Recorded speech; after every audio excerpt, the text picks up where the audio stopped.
What is up, everybody? Welcome to a first for the channel. Today, I in fact got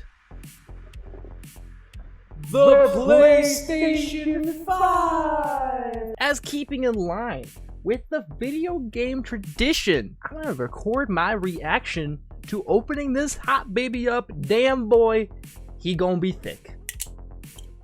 Alright, here we go, Ugh. Oh man. Yeah, boy. I need to get a bigger desk. This reminds me that I need to get a bigger desk. Let's open this guy up because I do not have space on my desk. So let's take this out. This. What's this?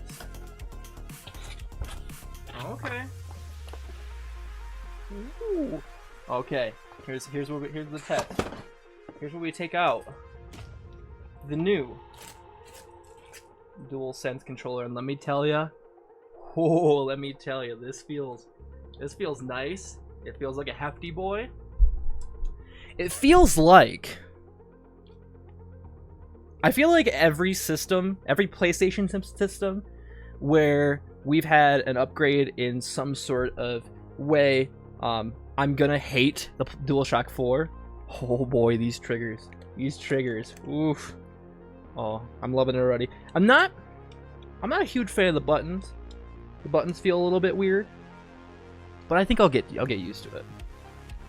Yeah, this all feels super nice.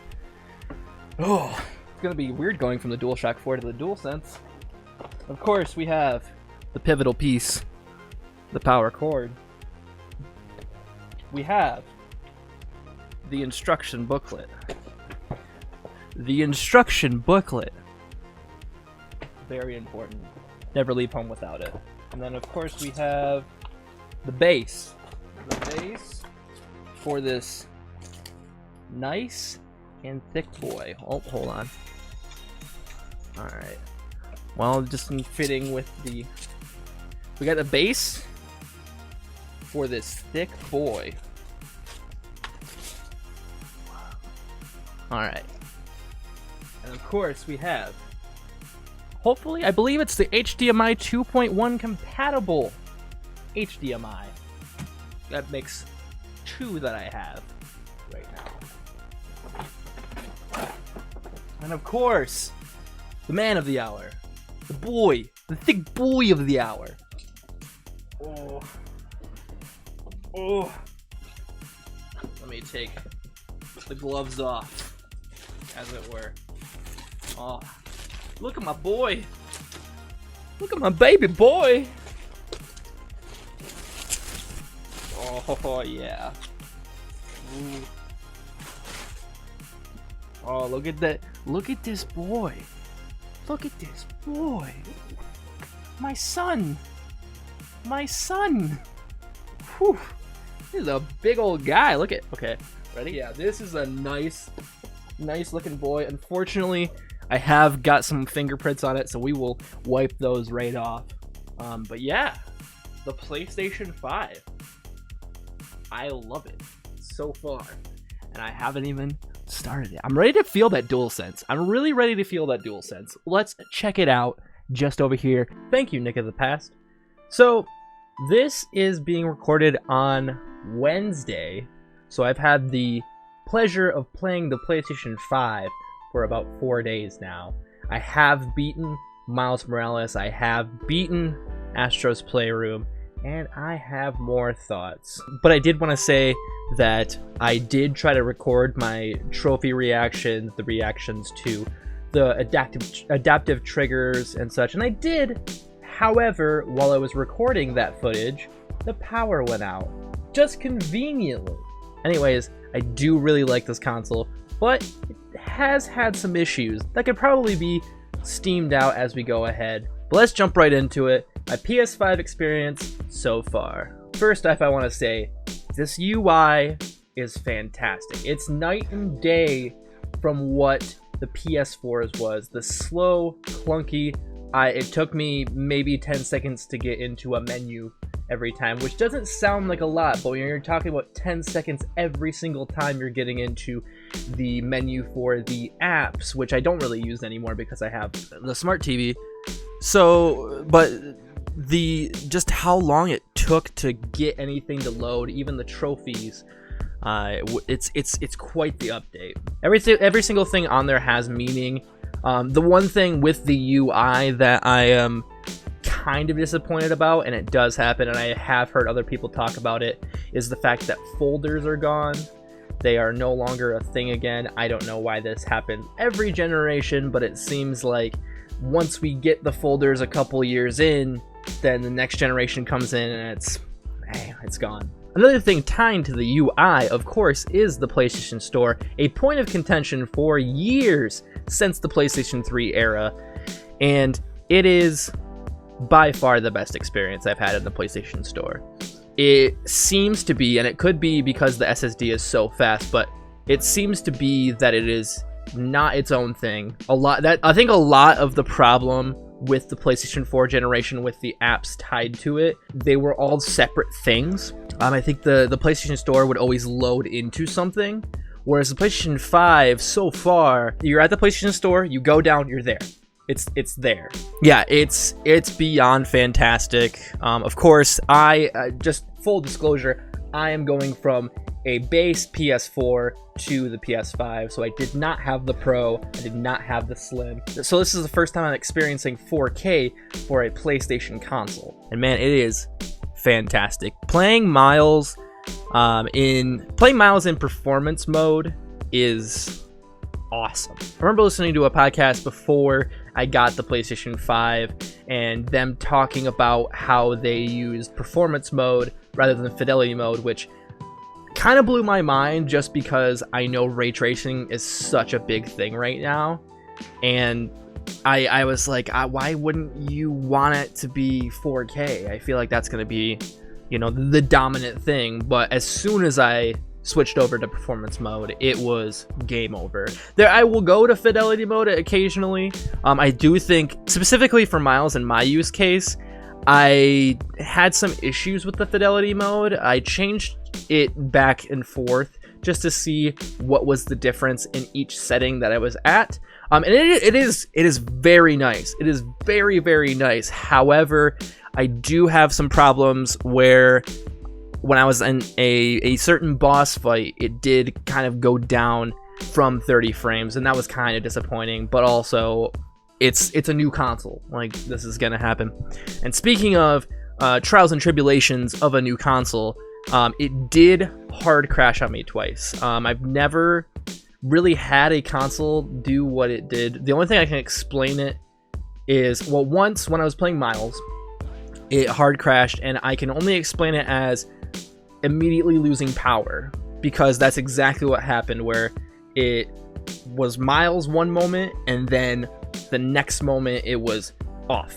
And then of course it does the PlayStation thing of, we need to repair your hard drive, we need to repair your now external hard drive as well. And it was kind of a bummer that happened twice. Nothing was corrupt to my knowledge.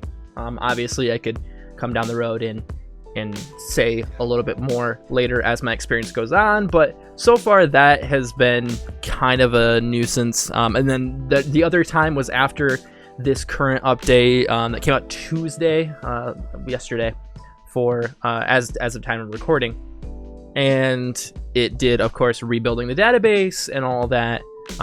It's kind of disappointing that is happening, but also, like I said before, it is the trials and tribulations of a console launch. So we shall see. Sony hopefully will correct this error. Hopefully it won't be a red ring of death. Knock on wood. Let's talk about the hardware itself. It's a beefy boy. I struggled to find spots in my console. I think I have a side-by-side comparison of what the PlayStation 4, the base PlayStation 4 looks like compared to the PlayStation 5, the base PlayStation 5, and it's a beefy boy. On top of that, though, I think it being so big and having the components that it does have, it kind of negates some of the issues that I had with the PlayStation 4, where it's virtually quiet. I did put a disc in today. I put Kingdom Hearts in to test it, and it was kind of loud, just as a boot up.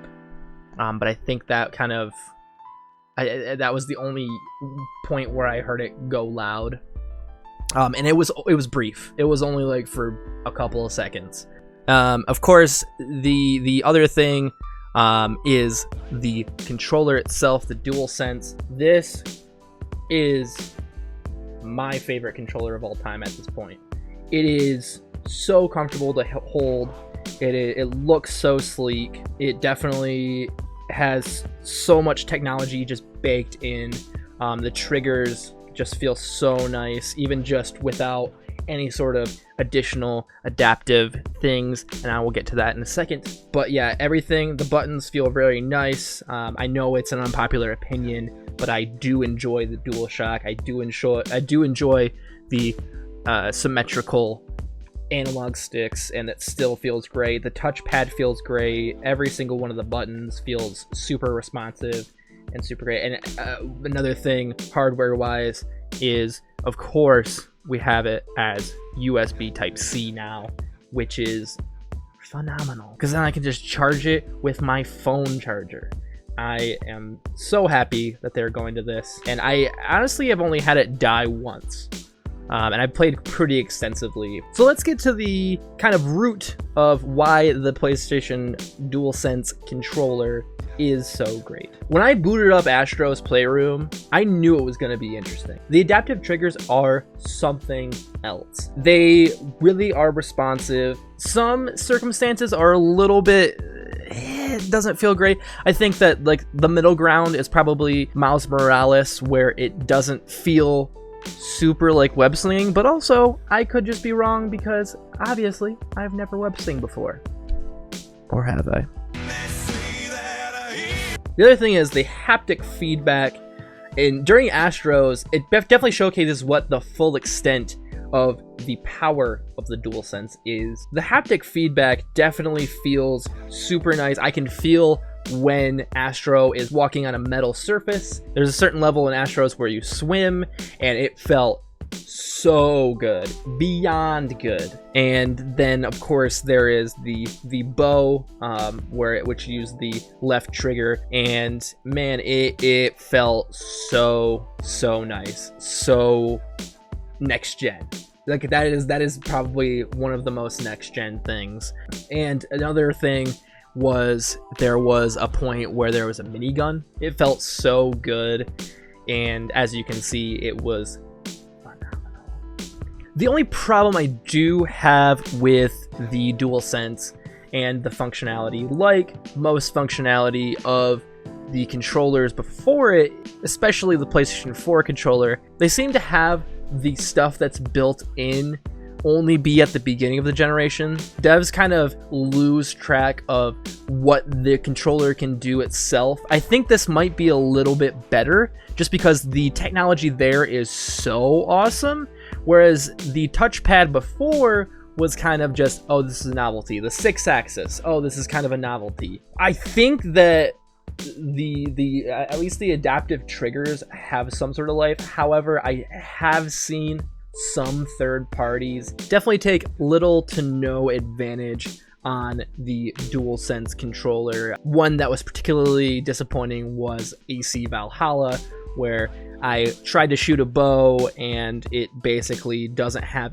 any sort of feedback at all. It could be something in the options that I'm missing, and I definitely checked. I'm playing the PlayStation 5 version, which brings up another thing that I don't really like, but I get why they're doing it. When you're downloading a game from the PlayStation Store that has a PS5 and PS4 version, it's kind of not super clear on which one you're downloading. I did download the PlayStation 4 version, unbeknownst to me, of AC Valhalla, and it feels weird when I have the PlayStation 5. Why not have hey, this is the PlayStation 5 version, this is the PlayStation 4 version. There's no sort of indicator of that. And it was kind of disappointing that I'm like, oh, I got so far in this download and I got all done with this download and it's not even the PlayStation 5 version. But man, do the PlayStation 5 versions look so stunning. As someone who started AC Valhalla on the PlayStation 4 and then moved over to the PlayStation 5, it is night and day. It looks so nice and that HDR is so crisp. Again, I was running on the base PlayStation 4, so of course take that with a grain of salt. Going back to some positives, the load times. Oh, the load times are phenomenal. It takes me maybe 10 seconds from when I start Miles to when I'm actually playing the game. It is phenomenal. I think even most of that is due to the logos that are up front, which may be composited in some sort of loading time, so I thought I would mention it here. All these first-party games look stunning. Even the PlayStation 4 games, some of them look stunning on PlayStation 5. I booted up Ghost of Tsushima just to check it out because I know one of the things I love about Ghost of Tsushima is how gorgeous of a game it is, and man, it feels so much better on the PlayStation 5.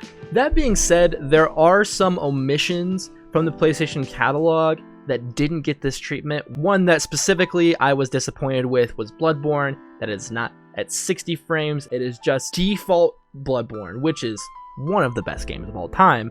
However, it's hard to see the Sony exclusive not get that treatment when most of the treatment did come to the other games.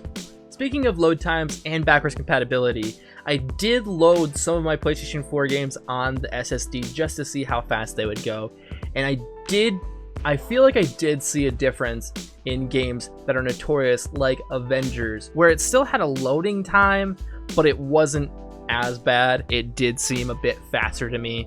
Another one was The Last of Us.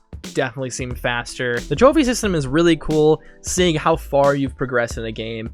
That's nothing new, but seeing how the trophies have evolved from the PlayStation 4 to the PlayStation 5, especially with the addition of activity cards to see how you can get past a puzzle if you're very stuck, if you really need to. Again, like the DualSense functionality, I'm not exactly sure how many first parties, let alone third parties, are going to adopt that. With trophies, another feature that is long overdue is seeing how much playtime you have in your games. Of course, Nintendo has kind of adopted this, and I believe Xbox also has. I'm glad I can track my time and see how many hours I have into the game.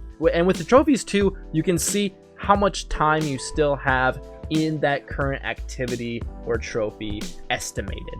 And then we get to a few things that might just be because it is at launch and things are still real wishy-washy as we expect it, which I absolutely suggest you do if you're transferring any sort of data from your PlayStation 4 to your PlayStation 5, even if it's just saved data. Because man, I tried it with Wi-Fi and for whatever reason, it was taking so long. And after the data transfer, I was surprised to see that jumping into some games just hit me with a new game screen, even though I had countless hours into it. Specifically, Last of Us Part 2 and Yakuza Like a Dragon, at least those are the ones that I've seen so far. I did figure out how to bypass it though. I just downloaded them individually and they seem to work great after that. Now let's get to what we buy these consoles for.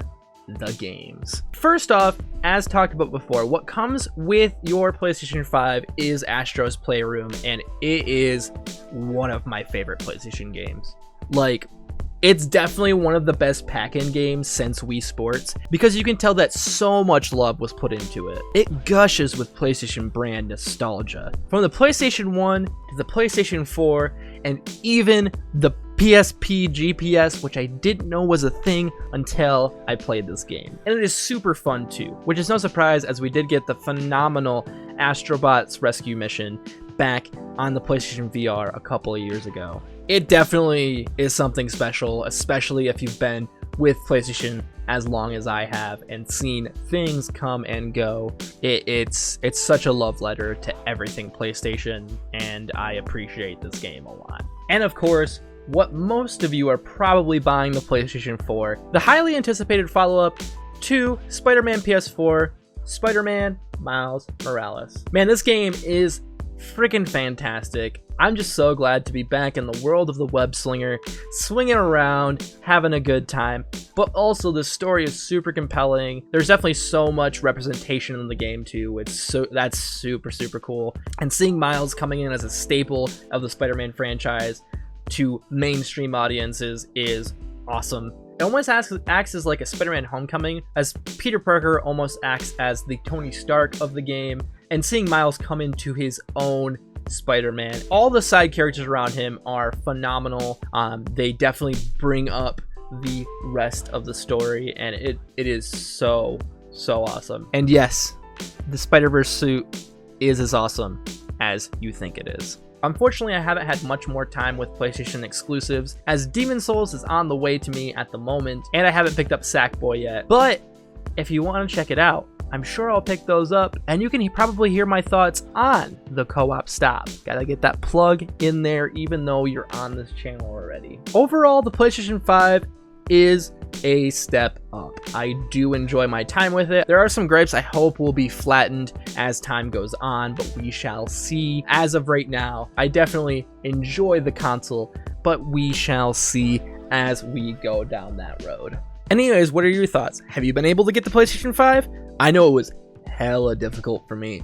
If you haven't, I'm sorry. I hope you get one. I'm gonna pray to the pre-order gods, if you're trying to get one, that you get one and you have a fantastic time with it. I'm excited to see what the future of this console holds. It is kind of surreal to have it in my entertainment center right now and be playing it for the last couple of days, as this is pretty much the first console that I've bought almost day one. The only one that came sort of close was the Switch, but I waited till October to get that, and that came out that March. Thank you for checking out this review / unboxing video. I really enjoy you checking out my channel. If you do like my face and you do like video games, maybe check out Memory Lane, my video essay series about fun games that I love and about how it got me through some hard times. I definitely recommend the Dark Souls vid, the Kingdom Hearts vid, and of course the Anxiety Crossing video, as well as Memory Lane Unscripted, a podcast based off my video essay series of the same name, where I discuss some love for video games with some fantastic people. And of course, the Video Game Talk podcast, The Co-op Stop, with me and my co-host, Sam Woods, as we delve down the rabbit hole of what we've been playing, a big topic, and of course we play a game at the end and see who's winning. The Defiant Stallions, and the Calm Phantoms. Yeah, you can check that out on this very channel. Thank you all for watching. I appreciate every last one of you for watching this. Take care. I love you. Pray to the pre-order gods. All right, bye.